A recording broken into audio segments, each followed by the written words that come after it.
Hey guys, it's Mrs. O'Hare, and we're on chapter 6 of Skinnybones. I went to school today and I was cleaning up my room, and it made me miss you guys very, very much. I got to see Elizabeth's Mimi and Anthony's grandmother, and I'm trying to remember who else came by. Miss Mandy came by. So, anyway, just doesn't feel the same without you guys in the classroom. But anyway, so I was thinking about you and I decided I needed to read some more. Chapter 6, All Wound Up and Nowhere to Throw. I kept praying that school would last forever that day, but before I knew it, the 3 o'clock bell rang. My teacher dismissed the class. I stayed at my desk until everyone was gone. I just had to think of some reason to stay after school. I had to get out of this pitching contest. Mrs. Grayson, how would you like some help cleaning the boards? Cleaning the erasers this afternoon, I asked hopefully. No thanks, Alex. I've got a meeting to go to, she replied. I tried to act shocked. Mrs. Grayson, I'm surprised at you. You don't mean you're going off and leaving this room in this condition? This place looks like a pigsty. I'm glad you guys have never said that to me. Mrs. Grayson closed her eyes. Please, Alex, don't start, okay? I'm really in a hurry. I gotta go. She tried to usher me out the door, but I kept dragging my feet. Yes, well, exactly. What kind of meeting are you going to, Miss Grayson? I asked. Maybe I could just tag along. It's a teacher's meeting, Alex, and you can't tag along. No students allowed. And no, move it, please. I don't want to be late. Suddenly, my face brightened. Wait a second, Mrs. G. I'm getting a better idea. Maybe you could sneak me into the meeting. That would be kind of fun, don't you think? That way, if things get boring, you and I could play tic-tac-toe in the back of the room. Mrs. Grayson narrowed her eyes suspiciously. Alex, is there some reason that you don't want to leave school today? Are you in some sort of trouble? Trouble? Me? Oh, no, Mrs. Grayson, not me. No trouble here. Nope, not at all. Zero trouble, honest. I was just trying to make your meeting a little more fun, that's all. Well, thank you anyway, she said. But really, I'm fine. Really. Reluctantly, I stood up. All righty then, I said. I guess I'll just have to let you be on your way. That is, unless you'd like me to wait until your meeting's over so that I can help you with the boards afterwards. I wouldn't mind doing that at all, Mrs. Grayson, because that's the kind of guy I am. Like right this minute, if you were to say, sit down and wait until my meeting's over, that's exactly what I would do, Mrs. G. I would just sit right here and I would. Mrs. Grayson put her hands over her ears. Come on, Alex, she said. That was pretty much that. I went home and I got my ball and glove. Then I called Brian and told him to meet me at the Little League field. It made me sick to have to go through this again, but there was just no way out. By the time I got to the field, everyone was already there. And when I say everyone, I mean everyone. About a million kids were standing around waiting for me to make a big fool of myself. Hey, Frankovich, shouted TJ when he saw me coming. For a minute there, we didn't think you were going to show. What took you so long? Were your pants on fire? I think that was his way of calling me a liar again. The only thing smoking here is my pitching arm, I shot back. Why I said that, I will never know. Okay, here's what we're going to do, he said. I brought along another catcher, and he'll be catching for both of us. I looked over at the kid in the catcher's mask. His name was Hank Grover, one of TJ's very best friends. Oh, no way, TJ, I protested. If you get your own catcher, then I get my own catcher, too. TJ rolled his eyes. What difference does it make who catches? The catcher isn't going to catch balls or strikes. The catcher isn't going to call balls or strikes. The umpires are going to do that. Besides, Frankovich, none of your little moron friends know how to catch the ball. Man, did that ever make me mad. Insulting my friends like that? I probably should have left right then and there. But there was just one tiny problem. He was right. None of my little moron friends could pitch.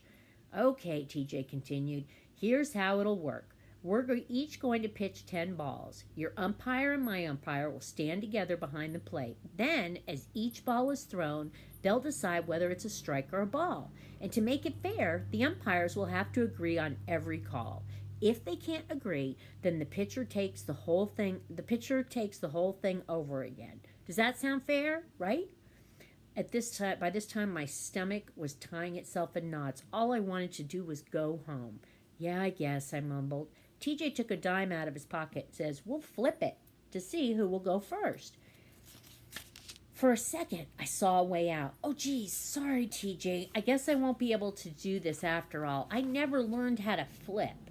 I could do a somersault if but that's about it. Well, it was nice seeing you. Ta-ta. TJ grabbed me by the shirt and he held me while he threw the dime in the air and he let it fall to the ground. "Call it," he ordered. I looked at the dime and I started to whistle. "Here, dime. Here, boy. Here, boy." I called it. TJ didn't smile. "Cut that out, Alex. I mean it. Now, I'm going to throw this up in the air one more time," and I made a sick face. "You're going to throw up one more time?" I said. "Right here, right now. That's disgusting, really, TJ. I want no part of this." He grabbed my shirt again and he said, "Heads or tails?" I called tails. It was heads. Not a good sign. "Okay, I won the toss, so I'll go first," said TJ. He took his ball and his glove to the pitcher's mound. TJ's umpire, Eddie Fowler, and my umpire, Brian, took their places behind the plate. I hated to admit it, but having two umpires really did seem pretty fair. The trouble was, it was almost too fair. If I was going to stand a chance, I would definitely need a little help from my good old pal Brian, if you get my drift. I called him over for a last-minute chat. "Okay, listen, Brian," I said, "just because TJ Stoner happens to be the best pitcher that anyone has ever seen, that doesn't mean that he's perfect. So whatever you do, don't be afraid to call on any of his pitches. Any pitch at all. I mean, like, even if it's right over the plate, for instance, and if you just feel like saying the word ball, then go ahead, say ball. You're the umpire, right? You can say whatever you want to. And please keep in mind that I'll be glad to pay you 50 cents for every ball you call." Just then I heard TJ's voice from the mound. "Hey, Alex, don't even think about getting Brian to cheat for you. I told him before he got here that if I caught him cheating, he'd go home without his head." Brian patted my shoulder. Sorry, Alex,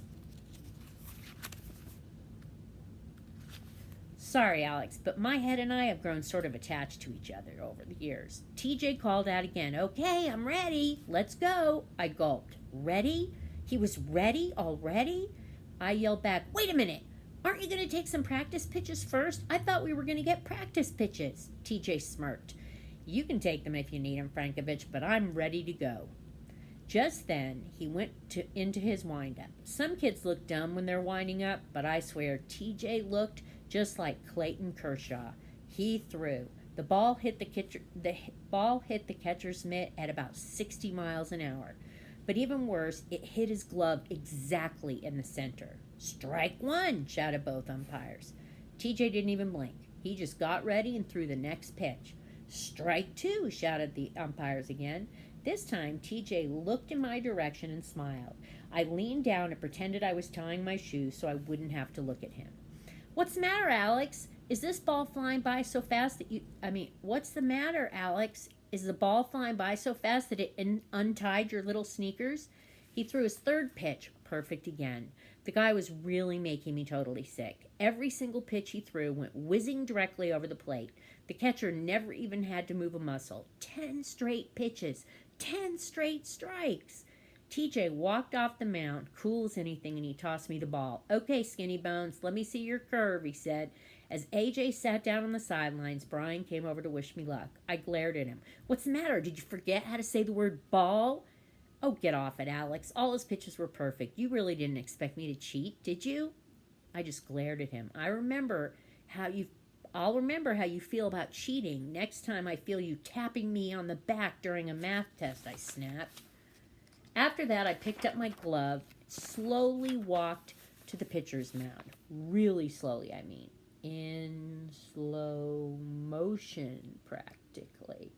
The thing is, if you walk slow enough, there's a chance that the unexpected could happen. Like a tornado could pop up and carry off the spectators, for instance. Or there could be a total eclipse of the sun, perhaps.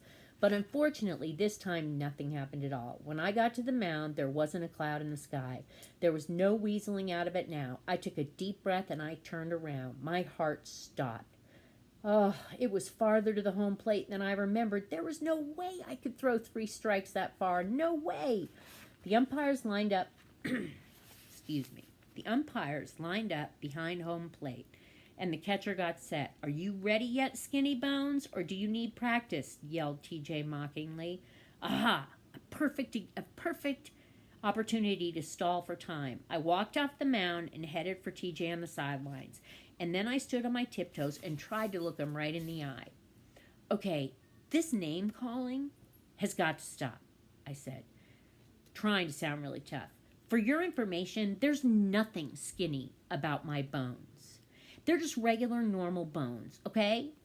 So I would appreciate it if you'd stop calling me that name." TJ grabbed hold of my arm and held it next to his. "If your bones aren't skinny," he said, "then why is my arm so much bigger than yours?"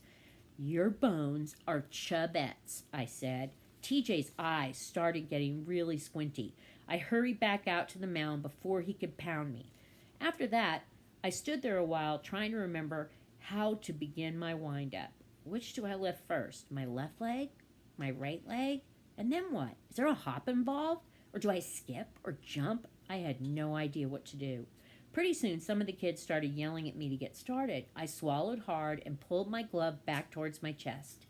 Then I stared at the catcher's mitt and raised my left leg high in the air. Unfortunately, I lost my balance and I started hopping all over the place. Both of the umpires, come on, Monty. Both of the umpires totally cracked up. The catcher fell right over in the dirt laughing. "Time out," I said. "No fair. Interference by the umpire and the catcher. They're not allowed to laugh. Laughing is very distracting." For once in his life, TJ agreed with me. He went over and tried to get 3 of them to calm down, but still it took a few minutes before they finally got themselves under control. Once again, I went into my wind-up. I pulled my glove back to my chest, raised my left leg high in the air, hopped around a little, and I let it fly. Well, maybe fly is the wrong word. Mostly what I did was bounce it and skip it in the dirt. But the good news is, eventually, it rolled directly over the plate. "Whoa, not bad, Alex, oh boy," I thought. "At least you got it aimed in the right direction." "Ball 1, shouted both umpires. I just shrugged and walked off the mound. "Okie dokie, well that's it, TJ. I lost. One little mistake on my first curveball and it's over. There's no way I can win now. I can't even tie. It's really a shame. That's probably the only bad pitch that I've thrown all day." TJ grabbed my shirt again and started to drag me back. "Oh, no, you don't, Frankovich.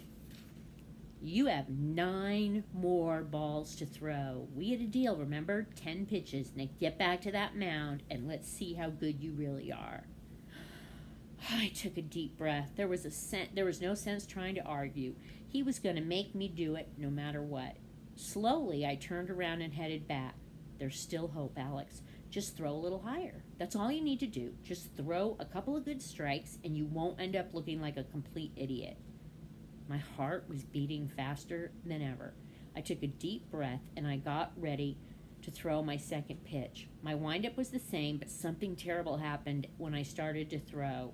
As I brought the ball behind my head, it slipped out of my fingers and rolled on to second base. The catcher fell down in the dirt laughing again. Brian did too. His mouth formed the words, "Ball 2." But nothing came out. By this time, I felt totally sick.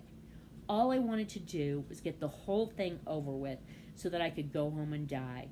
I got the ball, wound it up again, and threw my third pitch as hard as I could. TJ was walking... Sorry about that. TJ was watching from the sidelines, and the ball smacked him right in the forehead. What did you know? My old beanball was back. I couldn't help from grinning. "Strike 1, I shouted. TJ ran out to the mound and gave me a shove. What do you mean, strike one? I pointed to the red bump forming on his head. Well, you got struck, didn't you? TJ shoved me again. Yeah, well, let's see how you like being struck, Skinnybones, he said. And then he punched my arm as hard as he could, and he just kept doing it over and over again in the same spot. Just remember what it feels like next time you think about hitting someone with a baseball, he said.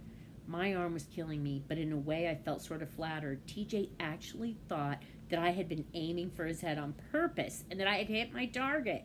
I mean, when you think about it, it was a pretty nice compliment. Anyway, it was clear by now the contest was over. I couldn't have pitched again if I had wanted to. My arm hung limp by my side like it was croaked or something. It had croaked or something. I checked to see if it was bleeding, but no such luck. I hate that, by the way. When something hurts as bad as my arm did, at least it could do is bleed a little. As TJ walked away from the field, his friends followed him. Most of them were patting him on the shoulder and raving about what a great pitcher he was. If anyone patted my shoulder, my entire arm would have fallen right off into the dirt. I looked around for Brian, but had already started walking home without me. At first it made me mad, but I guess he was just too embarrassed to walk home with the loser. In a way, I couldn't blame him. I didn't want to walk home with me either. And that's the end of chapter 6.